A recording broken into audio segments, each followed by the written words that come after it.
Bonjour les Itata et soyez les bienvenus dans votre rendez-vous avec l'actualité. Écoutez ça, dans un monde mondialisé où l'enjeu climatique est devenu un risque majeur dont tout le monde parle, eh bien des solutions existent. Et ces solutions peuvent être portées par des femmes et par la transmission qu'elles en font à leurs filles. Pour parler de ce sujet très complexe, mais néanmoins indispensable, j'ai l'honneur aujourd'hui de recevoir Madame Pastor. Bonsoir. Bonsoir. Bienvenue. Bonsoir Zitata, oui, la meilleure des chaînes de la curiosité et de la culture de l'autre. Alors si on vous a invité aujourd'hui, c'est que vous êtes eh bien, dans l'actualité, je parle d'environnement, je parle de féminisme, et tout ça c'est grâce et mis en lumière par vous dans des outils. Alors vous êtes bien sûr créatrice de contenu, on peut le dire comme ça, vous défendez des valeurs, vous faites des reportages. Est-ce que vous pouvez un petit peu nous en dire plus sur la genèse de votre dernier projet de la terre à la mer? Alors, je vais de la mer à la terre. De la mer à la terre. Plutôt, c'est beaucoup plus logique. M-E-R-E, comme bien la maman. Sûr. En fait, au départ, je suis documentariste sur France Inter. Je porte la voix des peuples autochtones et des femmes en particulier depuis plus de 20 ans. Il y a eu un premier projet qui a été soutenu par la Fondation Chanel, qui était de mettre en lumière des femmes dont les actions et engagements étaient un laboratoire d'idées pour demain. 40 portraits de femmes dans 16 pays. Évidemment, on a parlé d'écoféminisme et de nature. Et lors de la dernière année du projet, qui continue sa vie maintenant de manière autonome, elles m'ont fait part de leur difficulté de transmettre. D'où l'idée d'avoir ce projet qui est en fait, je l'espère, un outil de transmission. On va accompagner des femmes pendant 3 ans, 4 ans, à travers des ateliers de transmission de savoir, soit des savoirs ancestraux, comme par exemple les jardins créoles ou le lasso-thé, que nous allons programmer samedi prochain à Font-Saint-Denis, soit tout simplement on montre la capacité des femmes à s'adapter aux conséquences du réchauffement climatique. Un exemple, en Nouvelle-Calédonie, ces femmes Kanaks élèvent des vers de rivière, élèvent des vers de rivière pour restaurer la mangrove et le corail. Donc, atelier de transmission de savoir, mais aussi, bien évidemment, dans un objectif d'autonomisation de la femme. Par exemple, on a un des projets en Martinique avec Monette Marie-Louise et la méthode Songhai, adaptée à l'agriculture de risque. Et à ce moment-là, son public, là, le public avec lequel on va travailler, c'est un public de femmes de France Emploi. Plus tard, ce sera un public des femmes de l'association d'Antilles et d'ailleurs, soit qui sortent de la prostitution, soit qui sont dans un parcours migratoire difficile. Donc à chaque fois, finalement, la femme est au cœur du projet, dans la transmission, mais aussi dans la réception de ses savoirs. Alors, avant de continuer à détailler ces projets, pourquoi les femmes? Pourquoi ce focus finalement? Parce que les hommes agissent, alors on sait qu'il y a des inégalités, on en a conscience, mais vous auriez pu aussi englober les deux, la famille par exemple? Tout à fait. Tout à fait. On aurait pu englober les deux. Alors, il y a 2 raisons. Une raison qui est toute simple, c'est qu'en fait, en 2018, la Fondation pour la promotion des femmes et des jeunes filles Chanel est venue me voir et m'a proposé de mettre en lumière ces femmes autochtones. Et très clairement, cette fondation accompagne des projets initiés par des femmes pour des femmes. Ça, c'est la première raison. La deuxième raison, c'est qu'effectivement, à côté d'une femme, il y a toujours un homme, mais on remarquera aussi au cours, je sais pas, j'ai dû réaliser 60 ou 80 documentaires et réaliser à chaque fois des portraits de femmes. Parce que souvent, les femmes sont aux avant-postes dans les communautés, elles sont en charge des ressources, elles sont en charge de l'éducation, de la transmission de la culture, de la langue.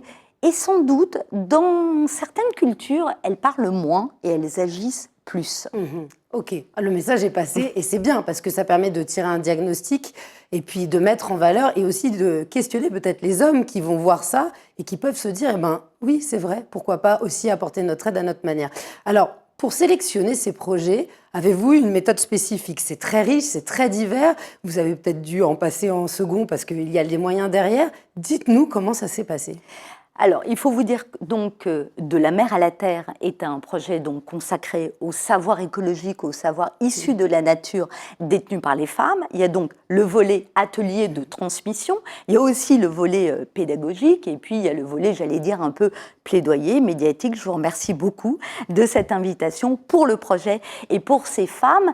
Et pour répondre à votre question, j'ai eu la chance de beaucoup voyager, de réaliser beaucoup de documentaires dans tous ces territoires et en particulier dans les territoires des Outre-mer.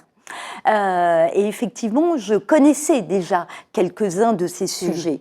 Et donc, ça a été à chaque fois, c'est un travail d'enquête de 3-4 mois. On a beaucoup de référents sur place. C'est toujours très difficile d'individualiser. Pourquoi vous et pourquoi pas elle? C'est pour ça que finalement, ce sont des femmes qui sont des ambassadrices. Mais derrière, par exemple, Annick Jubenot, le La Sauté, patrimoine culturel immatériel, il y a toute une équipe de femmes. Et il y a aussi toute une équipe d'hommes. Et pour répondre à votre question, samedi matin, ce sont les hommes qui vont préparer la terre. La terre est bien, bien sèche. Et ensuite, les femmes vont rentrer en scène. Et elle avait envie, quelque part, d'écrire une nouvelle page du La Sauté avec un public féminin. C'est-à-dire, il y aura des musiciennes et le public sera féminin. Mais les hommes seront avec nous. Et surtout, ils partageront le repas. Donc 3-4 mois de travail d'enquête, beaucoup d'échanges. Après, malheureusement, comme je réalise ce projet dans tous les territoires des Outre-mer, il faut qu'il y ait une certaine complémentarité. Par exemple, on travaille sur les plantes médicinales aux îles Marquises, tellement loin qu'il fallait bien se soigner. Ce qui est intéressant, on est toujours dans du local au global, c'est qu'aujourd'hui, l'hôpital de Papeete invite ses tradis praticiennes à l'hôpital pour prodiguer des soins, par exemple. Et puis, sur l'île de la Réunion, il y a un diplôme d'ethnomédecine. Et bon nombre d'infirmières vont se former à ce diplôme et apprendre le savoir des tisanes et des plantes. Et donc, là encore, on a aussi travaillé sur les plantes. Ce qui fait que, malheureusement, dans les Caraïbes, il y a des femmes incroyables au niveau du savoir des plantes. Et que là, malheureusement, on a dit pas tout de suite. Peut-être un peu plus tard, mais pas tout de suite. Pour avoir différents thèmes. Alors, on montre bien qu'il y a des points communs entre ces territoires, en tout cas sur les domaines, mais il y a aussi sûrement des spécificités. Quelles seraient celles que vous ressentez quand vous venez en Martinique? Alors, je dirais plutôt des spécificités régionales, c'est-à-dire de la Caraïbe. Surtout l'agriculture, en fait, parce qu'en Guyane, on aura la culture sur brûlis, qui est la culture de la forêt amazonienne, mais c'est un peu le même principe. En Guadeloupe, on aura les jardins créoles. Ici, on les appelle peut-être pas jardins créoles, mais enfin les jardins d'antan, l'agriculture d'antan prenait sa base aussi dans cette idée de jardin créole où on a à la fois de l'alimentaire, du médicinal et de l'ornemental. Et puis surtout, on se sert de tout. C'est-à-dire, telle plante, parce qu'elle est plus haute, va protéger de l'ombre, etc., etc. C'est la base presque de la permaculture. Donc, l'agriculture, les plantes aussi très très importantes dans tout ce territoire, et puis bien d'autres choses encore. Mais en tout cas, moi j'ai vraiment relevé ça, et il y a des femmes absolument incroyables, et c'est toujours vraiment une tragédie que de devoir faire des choix. C'est pour ça qu'on a aussi un blog, et c'est pour ça que le projet va continuer, parce que l'idée, et ça c'est vraiment très très très très très important, c'est que le projet, d'abord, il est réalisé à 90% en local. Ça n'est pas un projet de la métropole. Il a peut-être été pensé en métropole par quelqu'un qui voyage depuis plus de 20 ans, avec effectivement des financements de métropole. Et surtout, moi je pense là tout de suite à la pérennisation et à l'autonomisation du projet. C'est avant tout un objectif, et qu'on met en place dès maintenant. Un suivi. Alors, c'est une mise en lumière de ces projets. C'est flatteur pour ces femmes qui ne le font pas d'ailleurs pour être mises en lumière. Elles le font parce qu'elles y croient, parce qu'elles trouvent ça nécessaire. Donc, on est vraiment dans l'action. Pour vous, est-ce que ça a été facile ou pas? Y a-t-il eu des difficultés à les mettre devant la caméra? Parce que ce n'est pas forcément des gens qui sont à l'aise dans l'hypercommunication, ou même aller sur Internet pour pouvoir se vendre, entre guillemets. Comment ça s'est passé? En fait, toutes ces femmes, elles sont extrêmement engagées. Donc en fait, nous, on discute sur le terrain de l'engagement. Et donc à partir du moment où elles ont envie, de transmettre, qu'on les accompagne sur 3 ans et plus encore. Le volet pédagogique, en général, ce sont elles qui sont très demandeuses à faire des interventions. Et on leur dit, la première fois, en fait, le premier atelier de transmission, on va le filmer. Alors certes, il va être diffusé sur votre chaîne, et vous allez inviter, je l'espère, ces 2 magnifiques femmes en Martinique que nous suivons. Mais surtout, ce film, il est pour elles. Il est pour les associations, il est pour les médiathèques. c'est un outil pédagogique. Et donc, à partir de là, puis c'est 3-4 mois de relations par WhatsApp, on se parle d'humain à humain. Et en plus, moi, je fais le son, puisque je viens de la radio. Je travaille avec un cadreur martiniquais, qui d'ailleurs a filmé plein de fois des La Sautée. Donc, il est même beaucoup plus au courant que moi. Et donc, tout ça fait qu'en fait, on fait partie un peu de la même famille parce qu'on a envie d'avancer dans le même sens.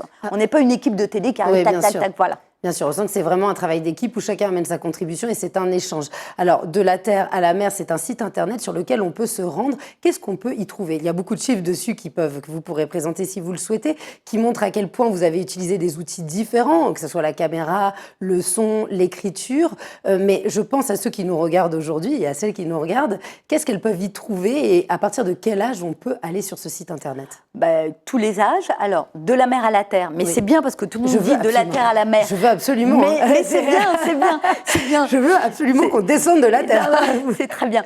Alors, on a lancé quelques jours avant la COP, en novembre, les 7 premières femmes de savoir qu'on accompagnait. Donc, on y trouve quoi? On y trouve les 7 premiers savoirs, les 7 premières femmes, avec un article, un portrait, et puis aussi un film de 11-12 minutes, avec des podcasts, avec un blog d'actualité. Et puis là, c'est la saison 2, j'allais dire. Et il y en aura plein encore des saisons. Donc là, on va mettre en ligne début mai le savoir que nous avons accompagné en Guadeloupe et les jardins créoles. Pourquoi? Les jardins créoles datent d'il y a extrêmement longtemps, sauf que aujourd'hui, on est en train d'écrire une nouvelle page des jardins créoles, à l'époque de la sobriété alimentaire, et vous le savez mieux que moi, avec des prix qui sont exponentiels en matière de fruits et légumes, alors qu'il n'y a qu'à se baisser et on peut vraiment avoir des fruits et légumes très bon marché. Et l'association Bois Capable, justement, organise des ateliers de transmission à destination des femmes en vulnérabilité, des femmes précaires. Et on peut même avoir un jardin créole sur son petit balcon. Donc ça, c'est vraiment très important d'être à la fois dans hier, aujourd'hui et demain. Et surtout, c'est que toutes ces femmes nous inspirent à construire ensemble un monde plus durable. Oui, et puis là, c'est vraiment dans la définition du développement durable. Les générations d'avant avec un impact dans le présent et pour les générations futures. Alors tout ça ne serait pas possible sans des partenaires, j'imagine. Ils sont quand même différents, ça vient du privé. Ça a été facile pour vous de pouvoir retrouver des personnes qui se mobilisent autour de ces idées? Alors, on a eu beaucoup de chance puisque le bailleur principal est la Fondation Chanel pour la promotion des femmes et des jeunes filles qui nous accompagne depuis 2018 dans la valorisation des femmes autochtones.